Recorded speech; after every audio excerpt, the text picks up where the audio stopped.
من الشيطان اللعين الرجيم بسم الله الرحمن الرحيم الحمد لله رب العالمين والصلاة والسلام على أشرف الأنبياء والمرسلين اللهم صل على سيدنا ومولانا محمد صاحب التاج والمعراج والمشرف والقلم دافع البلاء والوباء والكهف والمرض والقلم اسمه مكتوب مرفوع مشفوع منقوش سبحان اللہ سيد القلب والقلم جسمه مقدس موتر مطهر منور في البيت والحرم شمس الضحى بدر الدجى صدر الأولى نور الهدى كف الهدى سبحان اللہ جميل الشيم شفيع الأمم صاحب الجود والكرم الله واسمه وجبريل خادمه والقراء مركبه والمعراج سفره والسدرة المنتهى مقامه وقاب قوسين مطلوبه ومطلوب مقصوده ومقصود موجوده سيد المرسلين خاتم النبيين شفيع المذنبين عيسى الغريبين رحمة للعالمين أبو القاسم محمد صل على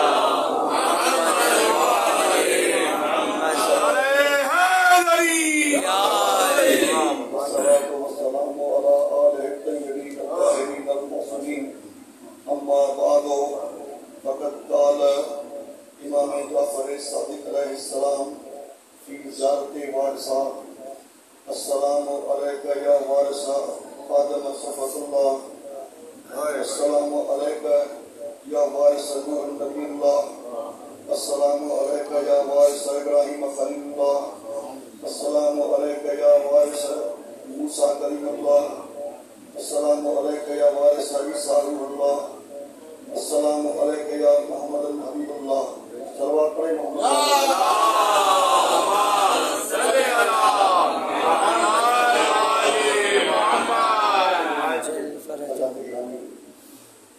ہم زیارت وارثہ جو پڑھتے ہیں وہ اصل میں امام جعفر الصادق علیہ السلام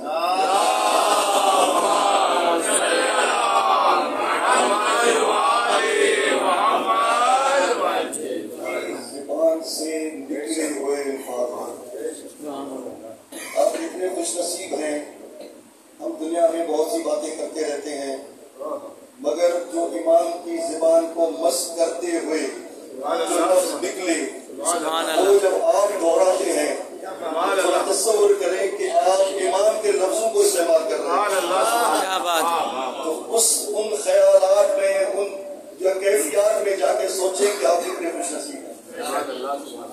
اور کبھی کبھی ہم جو زیارات کے لفظ ہیں ان پر غور بھی کیا کریں کہ یہ لفظ خالی یہ نہیں ہے کہ بس ثواب کے لیے پڑھ لیے جائیں مگر زیارت وارثہ ہو یا زیارت عاشورہ ہو ایک ایک لفظ جو ہے وہ تحقیق طلب ہے اور ان کی گہرائیوں میں بڑے عارفانہ کلام ہے. اس پر غور کرنا ضروری ہے.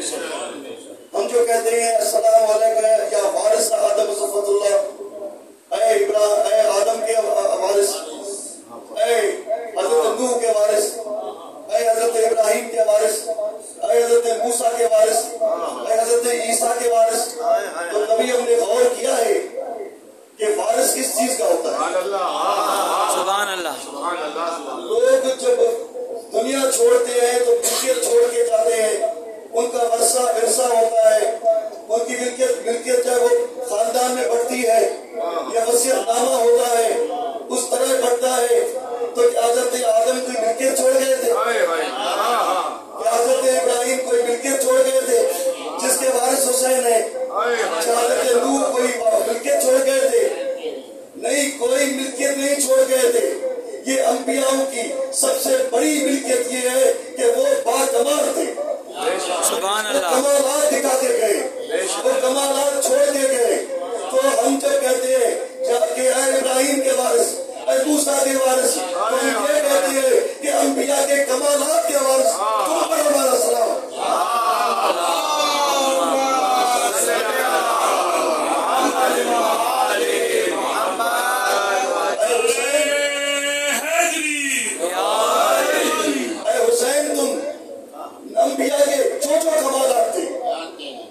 ने लोहे को मोम बनाया, किसी ने मुर्दों को जिंदा किया, जो जो कमालात थे, ऐ हुसैन तुम सब कमालात के मज़हर हो। क्या मैं ये क्यों न कहूं दो लफ्जों में कि तमाम अंबिया के कमालात को अगर समेटा जाए तो एक हुसैन बनता है।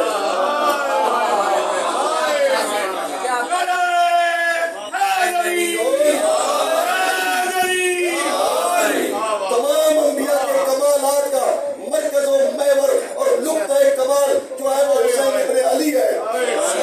और हुसैन इब्ने अली को अगर हम फैलाए तो 1,24,000 अंबिया बनते हैं। तो हुसैन जब वारिस से अंबिया है तो फिर आप कहना ही नहीं जाए कि वारिस से अंबिया कैसे है। देखिए, जो भी इस्लाम लाता है तो मुसलमान होने के जो शराइत है उनमें एक खुदा पे ईमान लाओ, नबी पे ईमान लाओ, और दूसरे उसके साथ एक शर्त यह है कि तमाम अंबिया पर शर्त पे ईमान लाओ। अभी जुमला तो कह दिया कि तमाम अंबिया का, हमें जो है हम तो फकत रसूलुल्लाह के बातें सुनते थे, हमें क्या पता हजरत इदरीस कौन थे, उनके कमालात क्या थे, हजरत मूसा के कमालात, इतने 1,24,000 अंबिया के कमालात। हम ईमान लाए तो कैसे लाए? मुत्तकी अंदाज में, लॉजिकली अंदाज में, ज़बान से तुमने कह दिया कि हमने तमाम अंबिया पर ईमान लाए, कैसे लाए?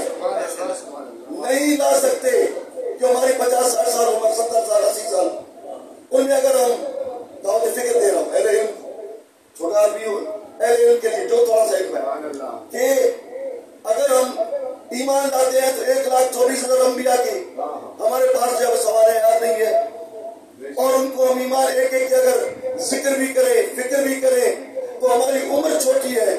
1,24,000 अंबिया का जिक्र और फिक्र कैसे करें? ये मुमकिनात में नहीं है।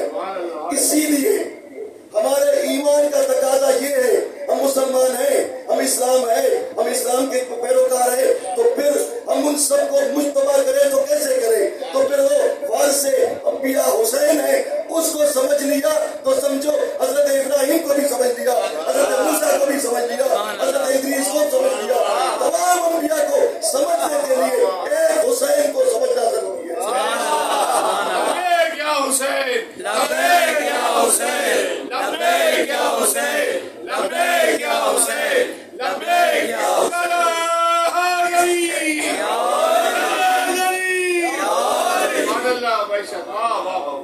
सोचना हर चीज पर, क्योंकि हमारा मतलब जो है वो तहकीक का है, लफाजी नहीं है, रस्मी आजादारी नहीं है।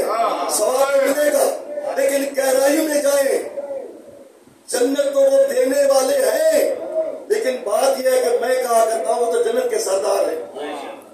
बहलूल जो है वो जन्नत के घर बेचता था, वो घर बेचता था, कीमत लेता था। आप जो मजलिसों में आते हैं तो वो बहलूल से बढ़ सकते हैं, क्योंकि हम जो जन्नत बेच रहे हैं, बेच नहीं दे रहे, लेकिन बाजारों में जाके कह रहे हैं तुम मजलिसों में नहीं आते, तुम्हारे निकाह टूटते हैं, नहीं आओ। हम बाजारों में जन्नत लेकर आए हैं, हम चौराहों में आए हैं, हुसैन जन्नत के लिए पुकार रहे हैं। आज भी अगर तुम हुसैन के हाथ पर हाथ मिलाओ वो तुम्हें और बना सकता है। हुसैन तुम्हें आज भी जन्नत दे सकता है। आप जन्नत को देने वाले हैं, अपना मकाम समझे। आप जो आजादार है वो जन्नत देने वाले हैं। आपको कितना मकाम दिया है आजादार को?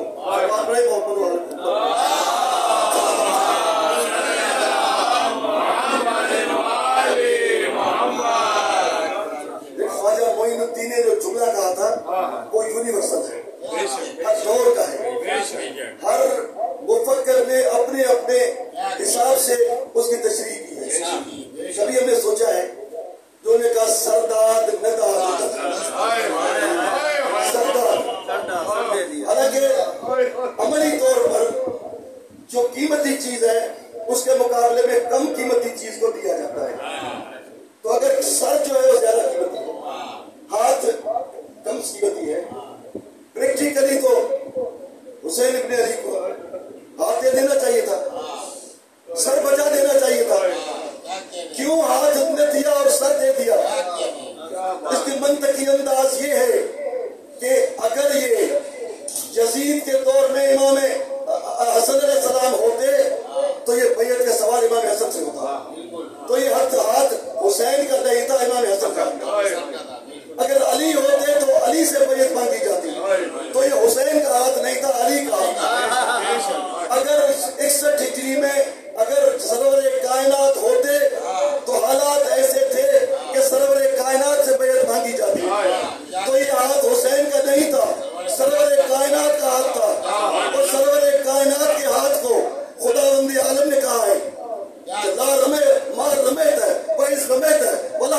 वाह रबा, तूने ये कंकरियां नहीं फेंकी, ये मैंने फेंकी है,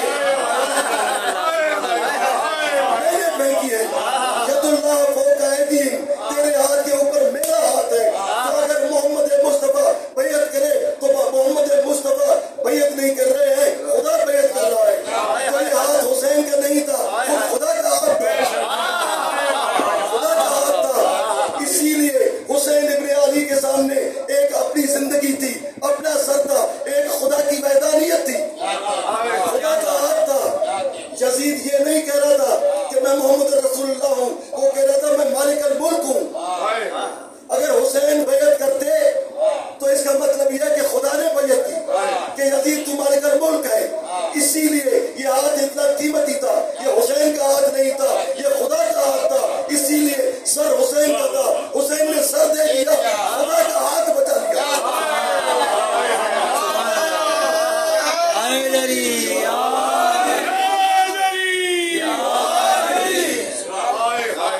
इसीलिए सरदार नदाद दस्तदार हक्का के बिनाए लाइनाज हुसैन, लाइना को बचाया है हुसैन ने। ये सर दे के, हाथ न दे के, ये काम आम नहीं था, ये लाइना को बचाना था। कोई अल्लाह नहीं है, इल्लल्लाह बचना है, अल्लाह को बचाना था। सलाम पढ़े मोहम्मद।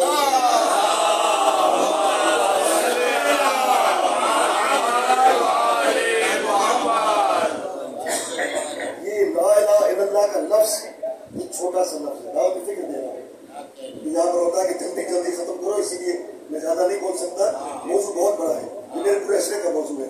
बात ये है कि ला इलाहा इल्लल्लाह जो है, हजरत आदम ने भी उसकी तबलीग की, हजरत नूह ने भी की, इब्राहिम ने भी ला इलाहा इल्लल्लाह की तबलीग की। ये ला इलाहा इल्लल्लाह का लफ्ज, ये 1,24 अंबियाओं ने ये लफ्ज इस्तेमाल किया, उसके लिए तकलीफें खाई, मुशक्कतें इस्तेमाल की और उसके साथ बड़ी तकलीफें उठाई। ला इलाहा इल्लल्लाह, मगर सब अंबिया ने ला इलाहा इल्लल्लाह का उसका अंदाज और है। हुसैन इब्न अली ने करबला के मैदान में जनाब ज़ैनब की चादर पर, जनाब अली अकबर के खून से, अली अकबर के खून से, जनाब अब्बास के कटे हुए जो बाजू के, जो कलम किए हुए बाजू को कलम बना के जो ला इलाहा इल्लल्लाह न लिखते तो न इब्राहिम की मुशक्कत बचती, न मूसा की मुशक्कत बचती, न अंबिया की मुशक्कत बचती।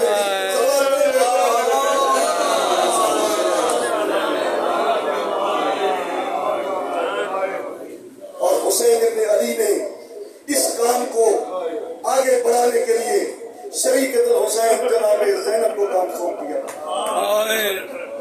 ये बीबी 5 इमामों की मुशीर है, बड़ा कमाल है।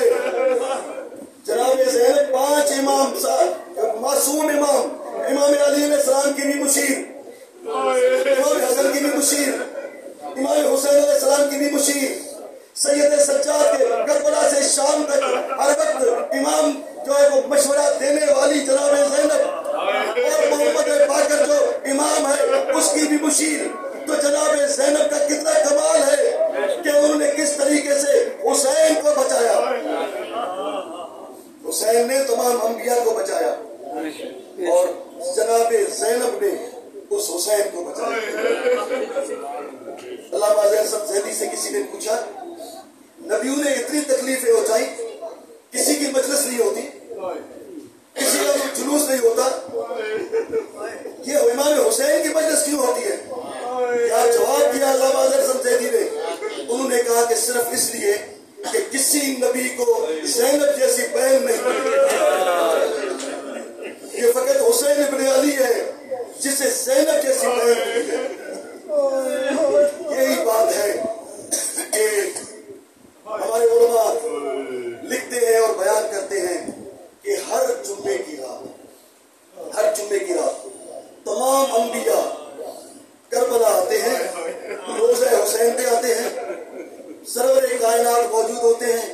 तमाम अंबिया सरवर कायनात के हाथ चूम के और कहते हैं, या रसूलल्लाह, हम शुक्रिया अदा करते हैं हुसैन इब्न अली का, जिन्होंने हमें बचाया, हमारी मुशक्कतों को बचाया। तो उस वक्त ابن علی اپنے نانا کا ہاتھ چوم کے یہ کہتے ہیں نانا یہ تمام انبیاء میرا شکریہ ادا کرنے آئے ہیں، مجھے اجازت دے میں شام جاؤں، اپنی بہن زینب کے ہاتھ چوم کر ان کا شکریہ ادا کروں کہ زینب اگر تو نہ ہوتی تو کربلا کے ریگستانوں میں رول جاتی۔ وہ جناب زینب ہے، مجھے ابھی بھی حکم ہوا ہے، مجھے جناب زینب کا مسائل پڑھنا تھا لیکن حکم ہوا ہے جناب سکینہ کا۔ جناب زینب کتنی پرتبار تھی، کتنے مسائل سہی، ایک ایک کو سہارا دیا، ایک ایک بیوی کو سہارا دیا۔ میں نے کل پرسوں والی مجلس میں کہا تھا کہ ہر ایک کو جناب زینب نے کسی تاریخ میں کہیں نہیں ملتا کہ زینب نے کبھی کہا ہو میں تھک گئی ہوں، زینب نے نہیں کہا میں تھک گئی ہوں۔ کبھی سجاد سے کہتی بیٹا تو تھک تو نہیں گیا، کبھی ہمیں لیلا سے کہا ہمیں لیلا تو تھک تو نہیں گئی ہے، مصیبتیں برداشت کرتی گئی۔ ہر جگہ پر اگر زانوں پہ بٹھایا ہے تو جناب سکینہ کو دربار میں کیسا منظر ہوگا آپ تھوڑا سوچے۔ دربار یزید میں وہ دربار جہاں پر ایک کٹہرے میں حسین کے مقتولین کی بہنیں کھڑی ہو، مائیں کھڑی ہو، اور دوسرے کٹہرے میں قاتل انعام مانگ رہے ہو، اندازہ لگائے اس منظر کی کیا کیفیت ہوگی۔ ام لیلا موجود ہے اور حسین ابن نمیر یہ کہہ رہا یزید مجھے انعام دو کہ میں نے علی اکبر کے سینے میں پرچی ڈال دی اور توڑ دی، اسی لیے کہ میں نے سنا تھا کہ حسین بڑے صابر ہیں، میں دیکھتا ہوں کہ جوان بیٹے کے سینے سے پرچی کا پل کیسے نکالتا ہے، تو ام لیلا نے کیسے برداشت کیا ہوگا۔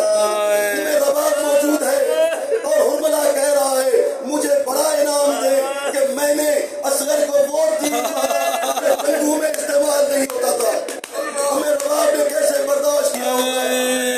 اور جناب زینب موجود ہے اور شمر کہہ رہا ہے مجھے سب سے بڑا انعام دو، میں نے وہ کام کیا کہ رسول اللہ نے امامہ کیا کہ فاطمہ زہرا جنت البقیع کو چھوڑ کر آئی۔ شمر نے کہا کہ اے یزید مجھے بڑا انعام دو، اسی لیے کہ میں نے وہ کام کیا جس پر ایک مرحلے پر میں بھی رو پڑا، میں اس سے کہا میں رو پڑا تو یزید نے کہا ہے اے شمر تم تو بڑے شکیل قلب ہو، کون سا منظر تھا جہاں پر تمہیں رونا آیا؟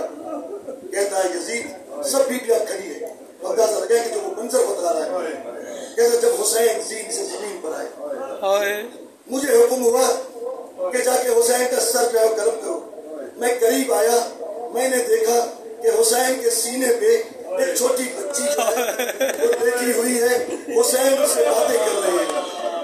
میں قریب آیا، میں نے کہا حسین یہ کون ہے؟ انہوں نے کہا یہ میرے تہجد کے دعاؤں کا صبر ہے، میں خدا بند عالم سے دعا مانگتا تھا خدایا مجھے ایسی بیٹی دے جس کے بغیر میں رہ نہ سکوں، وہ میرے بغیر رہ نہ سکے، خدا جناب سکینہ کیسے رہ سکی۔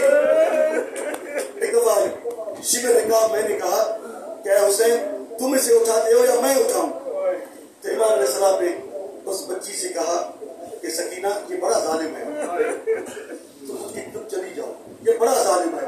اور ایک مرتبہ شمر سے کہا کہ میں برداشت نہیں کر سکتا کہ میری سکینہ کے میرے سامنے کوئی زلفوں سے پکڑ کے اٹھائے، سکینہ بیٹی چلی جا، سکینہ بیٹی چلی جا۔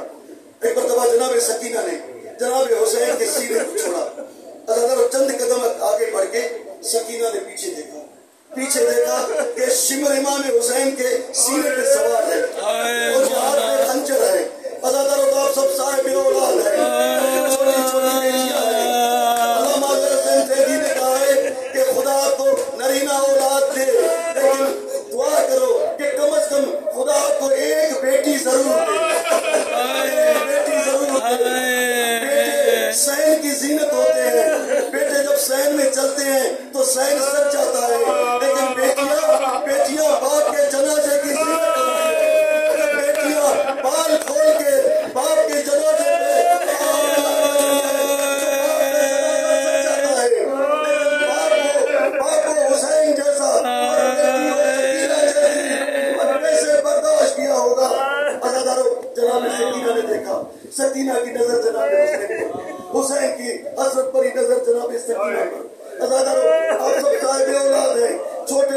के सामने जब बड़े कत्ल होते हैं, कुछ नहीं कर सकते तो फरियादें करते हैं। सकीना ने एक मरतबा मेरे फिराक की तरफ मुंह करके फरियादें की, चाचा